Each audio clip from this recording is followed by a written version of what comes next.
दोस्तों रुकिए, 1 सेकंड रुकिए, सुनिए कि मैं क्या कह रहा हूँ। दोस्तों मैं ये कह रहा हूँ, यदि आप उन लोगों में से हैं जो पैसों के पीछे भाग रहे हैं, सम्मान के पीछे भाग रहे हैं, बहुत बड़ी गाड़ी हो जाए, बहुत बड़ा घर हो जाए, इज़्ज़त बढ़ जाए, इन सब चीज़ों के पीछे यदि भाग रहे हैं आप, तो बहुत बड़ी गलती कर रहे हैं। क्योंकि आप जिन चीज़ों के बारे में सोच रहे हैं कि मुझे एक दिन ये सारी चीज़ें मिल जाएँगी, नहीं मिलेगी, बिल्कुल नहीं मिलेगी।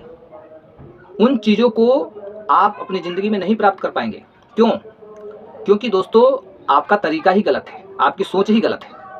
तो सही सोच क्या है? सही सोच, सही तरीका ये है दोस्तों कि आपको अपने कर्म पे ध्यान देना है। आप कौन-सा कर्म कर रहे हैं? आप कैसा कर्म कर रहे हैं? आप यदि अच्छे कर्म कर रहे हैं, तो आपको सोचने की तो कोई ज़रूरत ही नहीं है कि मेरे पास गाड़ी कब होगा, सम्मान कब होगा, पैसा कब होगा। ये सब सोचने की ज़रूरत नहीं है। आपको बिना बताए आपके जीवन में ये सारी चीज़ें आ जाएँगी।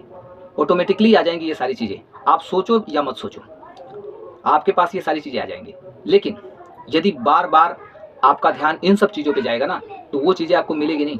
और उसके चक्कर में भले ही आप जितना सोच रहे हो ना ये सब चीज़, उसके चक्कर में आपके कुछ न कुछ गलत कर्म बन जाएँगे। और फिर जब आपका प्रारब्ध आपके सामने आएगा तो फिर कंप्लेन करोगे। इसलिए हमें अपने कर्मों पे ध्यान देना है।